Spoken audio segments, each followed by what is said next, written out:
भाग एक हेगेल। हमारे सामने प्रस्तुत खंड हमें उस काल में वापस ले जाता है जो समय के साथ हमसे एक पीढ़ी से अधिक पीछे नहीं है, लेकिन जर्मनी में वर्तमान पीढ़ी के लिए इतना विदेशी हो गया है मानो वह पहले से ही 100 साल पुराना हो।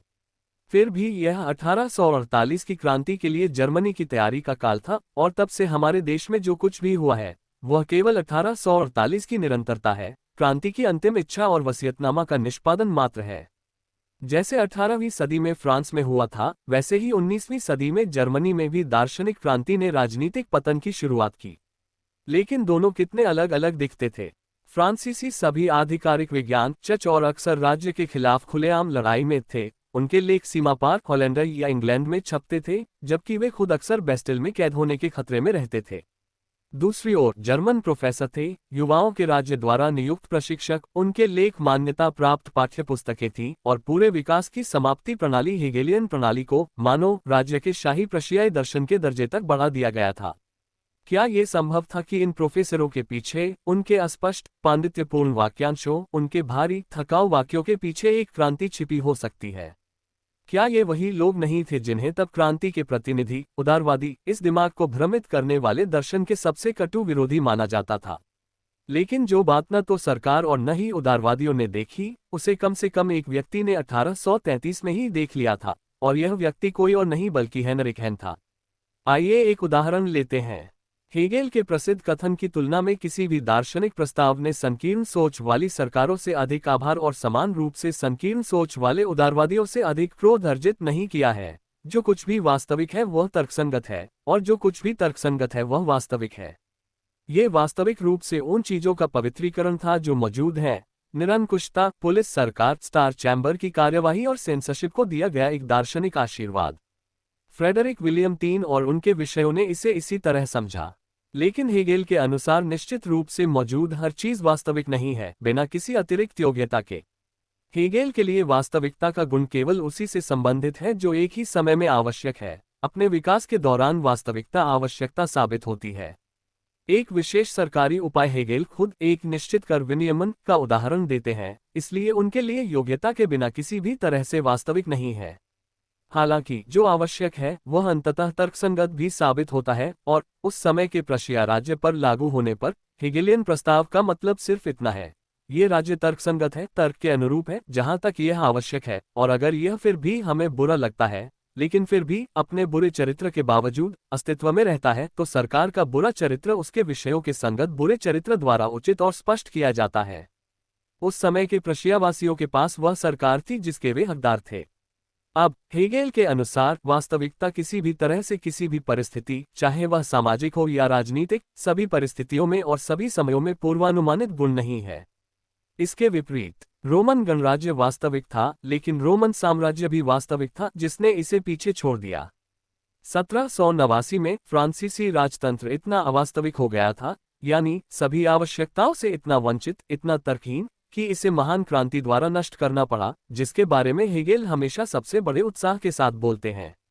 इसलिए इस मामले में राजतंत्र अवास्तविक था और क्रांति वास्तविक थी, और इसलिए विकास के क्रम में जो कुछ भी पहले वास्तविक था वह अवास्तविक हो जाता है, अपनी आवश्यकता, अपने अस्तित्व के अधिकार, अपनी तर्कसंगतता को खो देता है, और मरणासन वास्तविकता के स्थान पर एक नई व्यवहार्य वास्तविकता आती है। शांतिपूर्वक अगर पुरानी में बिना संघर्ष के अपनी मृत्यु तक जाने की पर्याप्त बुद्धि है, बलपूर्वक अगर वह इस आवश्यकता का विरोध करती है।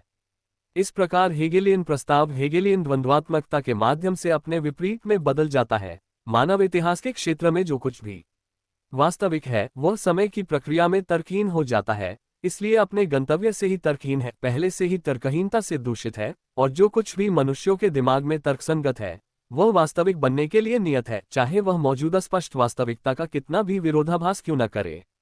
हेगेलियन विचार पद्धति के सभी नियमों के अनुसार हर उस चीज की तर्कसंगतता का प्रस्ताव जो वास्तविक है खुद को दूसरे प्रस्ताव में बदल देता है। जो कुछ भी मौजूद है वह नष्ट होने के योग्य है। लेकिन ठीक यहीं पर हेगेलियन दर्शन का सच्चा महत्व और क्रांतिकारी चरित्र निहित था, जिस पर कांट के बाद से पूरे आंदोलन का समापन हुआ। हमें यहीं तक सीमित रहना चाहिए कि इसने एक बार और हमेशा के लिए मानव विचार और क्रिया के सभी उत्पादों की अंतिमता को मौत का झटका दिया। सत्य, जिसका ज्ञान दर्शन का काम है, अब हेगेल के हाथों में तैयार किए गए हठधर्मी कथनों का समूह नहीं था, जिसे एक बार खोज लेने के बाद बस कंठस्थ करना होता था। सत्य अब ज्ञान की प्रक्रिया में ही था। विज्ञान के लंबे ऐतिहासिक विकास में, जो ज्ञान के निम्न से उच्चतर स्तरों की ओर बढ़ता है, बिना तथाकथित पूर्ण सत्य की खोज किए एक ऐसे बिंदु तक पहुंचे जहां से वह आगे नहीं बढ़ सकता, जहां उसे अपने हाथ जोड़कर और उस पूर्ण सत्य को आश्चर्य से देखने के अलावा और कुछ नहीं करना होता जिसे उसने प्राप्त कर लिया था। और जो दार्शनिक ज्ञान के क्षेत्र के लिए सही है, वह हर दूसरे प्रकार के ज्ञान और व्यावहारिक क्रिया के लिए भी सही है। जिस तरह मानवता की परिपूर्ण आदर्श स्थिति में ज्ञान पूर्ण निष्कर्ष पर नहीं पहुंच सकता, उसी तरह इतिहास भी ऐसा करने में असमर्थ है। एक परिपूर्ण समाज, एक परिपूर्ण राज्य ऐसी चीजें हैं जो केवल कल्पना में ही मौजूद हो सकती हैं। इसके विपरीत सभी क्रमिक ऐतिहासिक प्रणालियां निम्न से उच्चतर तक मानव समाज के विकास के अंतहीन क्रम में केवल क्षणभंगुर चरण हैं। प्रत्येक चरण आवश्यक है और इसलिए उस समय और परिस्थितियों के लिए उचित है जिससे वह उत्पन्न हुआ है। लेकिन नई उच्चतर परिस्थितियों के सामने जो धीरे धीरे अपने गर्भ में विकसित होती है, वह जीवन शक्ति और औचित्य खो देती है। उसे एक उच्चतर चरण के लिए रास्ता देना होगा जो अपनी बारी में क्षय और नाश भी करेगा। जिस तरह बड़े पैमाने के उद्योग, प्रतिस्पर्धा और विश्व बाजार द्वारा पूंजीपति वर्ग व्यवहार में सभी स्थिर समय सम्मानित संस्थाओं को भंग कर देता है, उसी तरह ये द्वंद्वात्मक दर्शन अंतिम पूर्ण सत्य और उसके अनुरूप मानवता की पूर्ण अवस्थाओं की सभी अवधारणाओं को भंग कर देता है। इसके लिए द्वंद्वात्मक दर्शन कुछ भी अंतिम, पूर्ण, पवित्र नहीं है। ये हर चीज और हर चीज में क्षणभंगुर चरित्र को प्रकट करता है। इसके आगे कुछ भी टिक नहीं सकता सिवाय बनने और मिटने की अखंड प्रक्रिया के, निम्न से उच्चतर की ओर अंतहीन आरोहण के। और द्वंद्वात्मक दर्शन स्वयं इस प्रक्रिया के चिंतनशील मस्तिष्क में मात्र प्रतिबिंब के अलावा और कुछ नहीं है। बेशक इसका एक रूढ़िवादी पक्ष भी है। यह मानता है कि ज्ञान और समाज के निश्चित चरण अपने समय और परिस्थितियों के लिए उचित हैं, लेकिन केवल इतना ही। इस दृष्टिकोण की रूढ़िवादिता सापेक्ष है, इसका क्रांतिकारी चरित्र निरपेक्ष है, जिसे द्वंद्वात्मक दर्शन ही स्वीकार करता है। यहाँ इस प्रश्न पर विचार करना आवश्यक नहीं है कि क्या ये दृष्टिकोण वर्तमान प्राकृतिक विज्ञान की स्थिति के साथ पूरी तरह से मेल खाता है, जो पृथ्वी के लिए भी एक संभावित अंत की भविष्यवाणी करता है, और इसकी रहने योग्य क्षमता के लिए एक काफी निश्चित है, जो इसलिए स्वीकार करता है कि मानव जाति के इतिहास के लिए भी न केवल एक आरोही बल्कि एक अवरोही शाखा भी है। किसी भी दर पर हम अभी भी खुद को उस मोड़ से काफी दूर पाते हैं जिस पर समाज का ऐतिहासिक पाठ्यक्रम अवरोही हो जाता है, और हम उम्मीद नहीं कर सकते कि हेगेलियन दर्शन एक ऐसे विषय से संबंधित होगा जिसे प्राकृतिक विज्ञान ने अपने समय में अभी तक एजेंडे पर नहीं रखा था। लेकिन वास्तव में यहाँ जो कहा जाना चाहिए वह ये है कि हेगेल में ऊपर विकसित विचार इतने स्पष्ट रूप से चित्रित नहीं है। वे उसकी पद्धति से एक आवश्यक निष्कर्ष हैं, लेकिन वह जिसे उसने स्वयं कभी इतनी स्पष्टता से नहीं निकाला। और ये वास्तव में इस साधारण कारण से है कि वह एक प्रणाली बनाने के लिए बाध्य था और पारंपरिक आवश्यकताओं के अनुसार दर्शन की एक प्रणाली को किसी प्रकार के निरपेक्ष सत्य के साथ समाप्त होना चाहिए। इसलिए चाहे हेगेल ने विशेष रूप से अपने तर्कशास्त्र में इस बात पर कितना भी जोर दिया हो कि यह शाश्वत सत्य तार्किक या ऐतिहासिक प्रक्रिया के अलावा और कुछ नहीं है, फिर भी वह खुद को इस प्रक्रिया को एक अंत प्रदान करने के लिए बाध्य पाता है, सिर्फ इसलिए कि उसे किसी न किसी बिंदु पर अपनी प्रणाली को समाप्त करना है। अपने तर्कशास्त्र में वह इस अंत को फिर से एक शुरुआत बना सकता है, क्योंकि यहाँ निष्कर्ष का बिंदु निरपेक्ष विचार, जो केवल तभी निरपेक्ष है जब उसके पास इसके बारे में कहने के लिए बिल्कुल कुछ नहीं है, अलग हो जाता है, यानी खुद को प्रकृति में बदल देता है और बाद में मन में, यानी विचार और इतिहास में फिर से अपने पास आता है। लेकिन पूरे दर्शन के अंत में, शुरुआत में इसी तरह की वापसी केवल एक ही तरीके से संभव है, अर्थात इतिहास के अंत की इस तरह से कल्पना करके मानव जाति उसी निरपेक्ष विचार के संज्ञान पर पहुंचती है और घोषणा करती है कि निरपेक्ष विचार के इस संज्ञान तक हेगेलियन दर्शन में पहुंचा जा सकता है। हालांकि इस तरह हेगेलियन प्रणाली की पूरी हठधर्मिता को निरपेक्ष सत्य घोषित किया जाता है, जो उनकी द्वंद्वात्मक पद्धति के विपरीत है, जो सभी हठधर्मिता को भंग कर देती है। इस प्रकार क्रांतिकारी पक्ष रूढ़िवादी पक्ष के अतिवृद्धि के नीचे दब जाता है, और जो दार्शनिक संज्ञान पर लागू होता है वह ऐतिहासिक व्यवहार पर भी लागू होता है। मानव जाति जो हेगेल के व्यक्तित्व में निरपेक्ष विचार को कार्यान्वित करने के बिंदु पर पहुंच गई है, व्यवहार में भी इतनी दूर पहुंच गई होगी कि वह इस निरपेक्ष विचार को वास्तविकता में कार्यान्वित कर सके। इसलिए समकालीनों पर निरपेक्ष विचार की व्यवहारिक राजनीतिक मांगों को बहुत दूर तक नहीं बढ़ाया जा सकता है। और इस प्रकार हम अधिकार के दर्शन के निष्कर्ष में पाते हैं कि निरपेक्ष विचार को सामाजिक संपदाओं पर आधारित उस राजतंत्र में साकार किया जाना है जिसका वादा फ्रेडरिक विलियम तृतीय ने अपनी प्रजा से लगातार लेकिन व्यर्थ ही किया था, अर्थात उस समय की निम्न बुर्जुआ जर्मन परिस्थितियों के अनुकूल संपन्न वर्गों के सीमित उदार अप्रत्यक्ष शासन में, और इसके अलावा कुलीन वर्ग की आवश्यकता को हमारे सामने एक काल्पनिक ढंग से प्रदर्शित किया गया है। इसलिए व्यवस्था की आंतरिक आवश्यकताएं अपने आप में ये समझाने के लिए पर्याप्त है कि क्यों एक पूरी तरह से क्रांतिकारी सोच पद्धति ने एक अत्यंत शांत राजनीतिक निष्कर्ष निकाला। वास्तव में इस निष्कर्ष का विशिष्ट रूप इस बात से निकलता है कि हेगेल एक जर्मन थे और उनके समकालीन गोएथे की तरह उनके पीछे भी एक प्रकार की परोपकारिता की कतार लटकी हुई थी। उनमें से प्रत्येक अपने क्षेत्र में एक ओलंपियन ज़्यूस थे, फिर भी उनमें से कोई भी कभी भी जर्मन परोपकारिता से पूरी तरह मुक्त नहीं हो पाया। लेकिन ये सब हेगेलियन प्रणाली को किसी भी पूर्ववर्ती प्रणाली की तुलना में अतुलनीय रूप से बड़े क्षेत्र को कवर करने से नहीं रोक पाया, न ही इस क्षेत्र में विचारों की समृद्धि को विकसित करने से, जो आज भी आश्चर्यजनक है। मन की परिघटना विज्ञान, जिसे कोई मन के भ्रूण विज्ञान और जीवाश्म विज्ञान के समानांतर कह सकता है, अपने विभिन्न चरणों के माध्यम से व्यक्तिगत चेतना का विकास उन चरणों के संक्षिप्त पुनरुत्पादन के रूप में निर्धारित करता है जिनसे इतिहास के दौरान मनुष्य की चेतना गुजरी है। तर्कशास्त्र, प्राकृतिक दर्शन, मन का दर्शन, और बाद में अपने अलग अलग ऐतिहासिक उपविभागों में काम किया। इतिहास का दर्शन, अधिकार का, धर्म का, दर्शन का इतिहास, सौंदर्यशास्त्र आदि, इन सभी अलग अलग ऐतिहासिक क्षेत्रों में हेगेल ने विकास के व्यापक सूत्र को खोजने और प्रदर्शित करने का प्रयास किया। और चूंकि वह न केवल एक रचनात्मक प्रतिभा थे बल्कि विश्वकोशीय पांडित्य के व्यक्ति भी थे, इसलिए उन्होंने हर क्षेत्र में एक युगांतरकारी भूमिका निभाई। ये तो स्पष्ट है कि व्यवस्था की जरूरतों के कारण उन्हें अक्सर उन मजबूर निर्माणों का सहारा लेना पड़ता था जिनके बारे में उनके छोटे मोटे विरोधी आज भी इतना शोर मचाते हैं। लेकिन ये निर्माण उनके काम का ढांचा और मचान मात्र हैं। अगर कोई यहाँ बेवजह न भटके बल्कि विशाल इमारत में आगे बढ़े तो उसे अनगिनत खजाने मिलेंगे जिनका आज भी कोई मूल्य नहीं है। सभी दार्शनिकों के साथ यह ठीक व्यवस्था ही है जो नाशवान है, और इसका सीधा कारण यह है कि यह मानव मन की एक अविनाशी इच्छा से उत्पन्न होती है, सभी विरोधाभासों पर विजय पाने की इच्छा। लेकिन अगर सभी विरोधाभासों को एक बार और हमेशा के लिए निपटा दिया जाए तो हम तथाकथित परम सत्य पर पहुंच जाएंगे, विश्व इतिहास का अंत हो जाएगा। और फिर भी इसे जारी रहना है, हालांकि इसके लिए कुछ भी नहीं बचा है, इसलिए एक नया अघुलनशील विरोधाभास। जैसे ही हम एक बार यह समझ जाते हैं, और अंततः हेगेल से अधिक किसी ने हमें ये समझने में मदद नहीं की कि इस प्रकार वर्णित दर्शनशास्त्र का कार्य और कुछ नहीं बल्कि यह कार्य है कि एक अकेला दार्शनिक वह कार्य करे जो केवल संपूर्ण मानव जाति अपने क्रमिक विकास में ही कर सकती है। जैसे ही हम ये समझ जाते हैं, शब्द के अब तक स्वीकृत अर्थ में सभी दर्शनशास्त्र का अंत हो जाता है।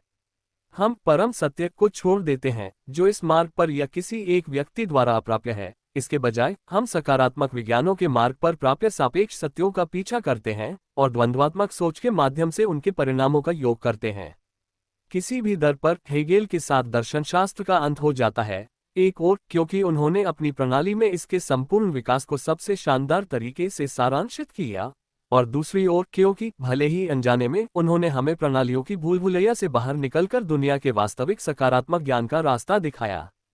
कोई कल्पना कर सकता है कि जर्मनी के दर्शन युक्त वातावरण में इस हेगेलियन प्रणाली ने कितना जबरदस्त प्रभाव पैदा किया होगा। यह एक विजयी जुलूस था जो दशकों तक चला और जो किसी भी तरह से हेगेल की मृत्यु पर रुका नहीं।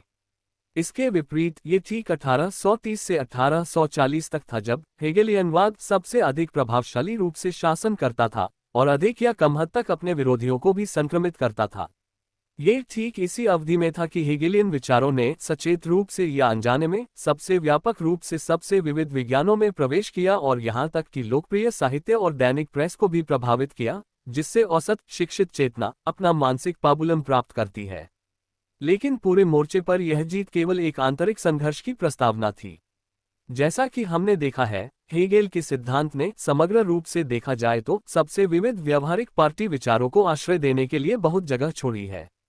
और उस समय के सैद्धांतिक जर्मनी में दो चीजें सबसे ऊपर व्यवहारिक थीं, धर्म और राजनीति। जिसने भी हेगेलियन प्रणाली पर मुख्य जोर दिया वह दोनों क्षेत्रों में काफी रूढ़िवादी हो सकता था। जिसने भी द्वंद्वात्मक पद्धति को मुख्य चीज माना वह राजनीति और धर्म दोनों में सबसे चरम विपक्ष से संबंधित हो सकता था। हेगेल खुद अपने कार्यों में क्रांतिकारी क्रोध के काफी लगातार विस्फोटों के बावजूद कुल मिलाकर रूढ़िवादी पक्ष की ओर अधिक झुका हुआ प्रतीत होता था।